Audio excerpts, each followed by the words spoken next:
Hi friends, ഞാൻ നമ്മുടെ ഒരു ഉപ്പുമാവ് ഉണ്ടാക്കുന്ന വീഡിയോ ആയിട്ടാണ് വന്നത്. നിങ്ങൾക്ക് എല്ലാവർക്കും ഉപ്പുമാവ് ഉണ്ടാക്കാൻ അറിയുമെന്നറിയാം, പക്ഷേ ചിലവർക്ക് അറിയാത്തവരൊക്കെ ഉണ്ടെങ്കിൽ ഇതൊന്ന് കണ്ടിട്ട് ഇതുപോലെ ഉണ്ടാക്കിയാൽ കറക്റ്റ് ആവും. അതും വറക്കാത്ത റവയാണ് ഇവിടെ ഞാൻ വെക്കുന്നത്. അപ്പോൾ നല്ല ഉലർന്ന, അതായത് അങ്ങോട്ടും ഇങ്ങോട്ടും ഒട്ടാത്ത നല്ല ഉപ്പുമാവ് നമുക്ക് വീട്ടിൽ തന്നെ ഉണ്ടാക്കിയെടുക്കാം. അതെങ്ങനെയാണെന്ന് ഞാൻ വീഡിയോയിലേക്ക് പോവാണ്. ഇതിൻ്റെ മുന്നേ ഞാനൊരു വീഡിയോ ഇട്ടിട്ടുണ്ടായിരുന്നു, വലിയ തരി എങ്ങനെ ഉണ്ടാക്കുന്നത് കുക്കറിൽ. അത് നിങ്ങളൊന്ന് കണ്ടു നോക്കണം. ഇതിപ്പോൾ ചെറിയ തരിയാണ്, സാധാ റവയാണ് ഉണ്ടാക്കുന്നത്. പിന്നെ ഞാൻ പാൻ അടുപ്പത്തേക്ക് വെച്ച് വെളിച്ചെണ്ണ ഒഴിച്ചിട്ട് കടുക് പൊട്ടിയതിന് ശേഷം ഉഴുന്നുപരിപ്പ് ഇട്ടിട്ട് അതും കൂടി ഒന്ന് ചെറുതായിട്ടൊന്ന് ബ്രൗൺ നിറമാകുമ്പോഴേക്കും 2 മീഡിയം സൈസ് സവോള, ഒരു ക്യാരറ്റ്, പച്ചമുളക് ഒരു 3-4 പച്ചമുളക്, പിന്നെ ഒരു കഷ്ണം ഇഞ്ചി, ഇതെല്ലാം ഒന്ന് ചെറുതായിട്ട് അരിഞ്ഞിട്ട് ഇതിലേക്ക് ഇട്ടിട്ടുണ്ട്. അപ്പോൾ നമ്മൾ സെപ്പറേറ്റ് ആയിട്ടാണ് സാധാരണ ഉപ്പുമാവിലേക്ക് ഇടുക. അതൊന്നും വേണ്ട, അത് ഒന്നിച്ചിട്ടിട്ട് അത് നന്നായി ഒന്ന് വഴറ്റൊന്നും വേണ്ട. അത് ഇട്ട ഉടനെ തന്നെ നമുക്ക് വെള്ളം ഒഴിക്കാം. അപ്പോൾ 1 ഗ്ലാസ് റവയ്ക്ക് 1.5 ഗ്ലാസ് വെള്ളം എന്നുള്ള കണക്ക് നിങ്ങൾ ഒഴിച്ചാൽ മതി.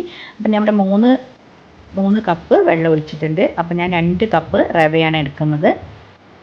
3 കപ്പ് വെള്ളം ഇവിടെ ഒഴിച്ചിട്ടുണ്ട്. എന്നിട്ട് നമുക്ക് ആവശ്യത്തിന് അതിലേക്ക് ഉപ്പിടണം. നമുക്ക് എത്രയാണോ ഉപ്പ് വേണ്ടത് ആ ഉപ്പിട്ടിട്ട് നന്നായി വെള്ളം തിളയ്ക്കണം. ആ പാനിൽ കിടന്നിട്ട് നന്നായി വെള്ളം തിളച്ച് വേണം. അപ്പോൾ ഉള്ളി വഴറ്റിയേ അല്ലെങ്കിൽ ഇഞ്ചി ഒന്ന് വഴറ്റൊന്നും വേണ്ട കേട്ടോ. അത് പെട്ടെന്ന് ഉണ്ടാക്കി കഴിയും. വറക്കാത്ത റവയാണ് ഞാനിവിടെ എടുത്തത്. അങ്ങനെ കുറേശ്ശെയായിട്ട് നമ്മൾ ഒന്നിച്ചിടരുത് റവ. ഇത് ഞാനൊരു പാത്രത്തിലേക്ക് റവ എടുത്ത് വെച്ചിട്ടുണ്ട്, ഒരു പ്ലേറ്റിലേക്ക്. അപ്പോൾ കുറേശ്ശെ ഇങ്ങനെ ഇട്ട് നമ്മൾ വെള്ളത്തിൽ ഇങ്ങനെ ഇളക്കി, ആദ്യം കുറച്ചിട്ട് ആ വെള്ളത്തിൽ ഒന്ന് ഇട്ട് ഇളക്കിയിട്ടുണ്ട്. അത് കഴിഞ്ഞിട്ട് അടുത്തതും കൂടി നമുക്ക് ഇതിലേക്ക് ഇട്ട് കൊടുക്കാം. അപ്പോൾ അതൊന്ന് നന്നായി വെള്ളത്തിൽ ഇത്തിരി കൂടി വെള്ളം നിൽക്കുന്നുണ്ട്. ബാക്കിയുള്ള റവ കുറേശ്ശെ 3 തവണയായിട്ടാണ് ഞാൻ ഇവിടേക്ക് റവ ഇട്ട് കൊടുക്കുന്നത്. അങ്ങനെ ഞാൻ റവ ഇട്ട് അതും കൂടി ഒന്ന് നന്നായി ഒന്ന് ഈ വെള്ളത്തിൽ കുഴഞ്ഞതിന് ശേഷം കുറച്ചും കൂടി ഇട്ട് ലേശം കൂടി ബാക്കിയുണ്ട് കേട്ടോ, അതും കൂടി ഞാൻ ഇട്ട് കൊടുക്കുന്നുണ്ട്.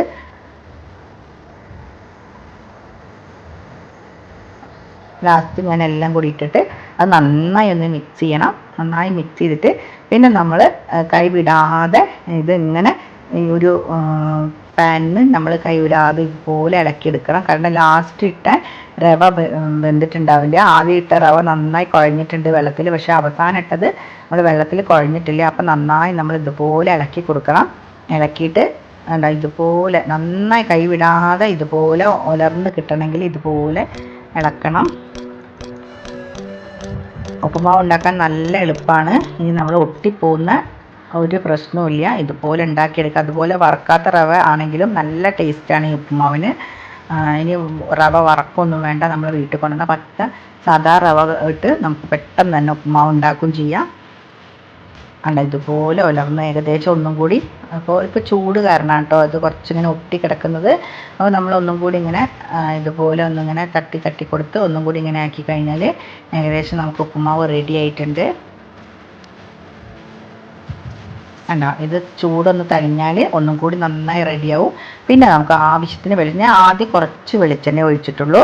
പക്ഷേ ഇത് ഇങ്ങനെ ലാസ്റ്റ് നമ്മൾ വെളിച്ചെണ്ണയോ അല്ലെങ്കിൽ നെയ്യോ നമുക്ക് ആവശ്യത്തിന് ഉപയോഗിച്ചാൽ ആ വെളിച്ചെണ്ണ ചൂടാവില്ല, നല്ല ടേസ്റ്റുമാണ് ഉപ്പുമാവിന്. അപ്പോൾ ഉപ്പുമാവ് നല്ലൊരു ടേസ്റ്റാണ്. നിങ്ങൾ ആദ്യം വെളിച്ചെണ്ണ ഒരുപാട് ഉപയോഗിച്ചിട്ട് കടുക് പൊട്ടിച്ചിട്ട് കഴിഞ്ഞാൽ ആ ടേസ്റ്റ് ഈ ഉപ്പുമാവിലേക്ക് വരില്ല. അപ്പോൾ അവസാനം വെളിച്ചെണ്ണ ആയാലും നെയ്യായാലും നിങ്ങൾ ഒഴിച്ചു കൊടുത്താൽ മതി. എന്നിട്ട് കറിവേപ്പിലയും കൂടി ഇട്ടിട്ട് ഇത് ഒന്ന് തണുത്ത് കഴിഞ്ഞാൽ ഇതുപോലെ പ്ലേറ്റിലേക്ക് ഇട്ടാൽ നല്ല വേറിട്ട് നിൽക്കുന്ന ഉപ്പുമാവ് നിങ്ങൾക്ക് എളുപ്പത്തിൽ തന്നെ വീട്ടിലുണ്ടാക്കാം. നിങ്ങളെല്ലാവരും ഒന്ന് ട്രൈ ചെയ്ത് നോക്കണം. എന്നിട്ട് എൻ്റെ വീഡിയോ ഇതുവരെ സബ്സ്ക്രൈബ് ചെയ്യാത്തവരെല്ലാവരും ഒന്ന് സബ്സ്ക്രൈബ് ചെയ്യണം, ഷെയർ ചെയ്യണം, ലൈക്ക് ചെയ്യണം, കമൻറ്റ് ചെയ്യണം. Thank you.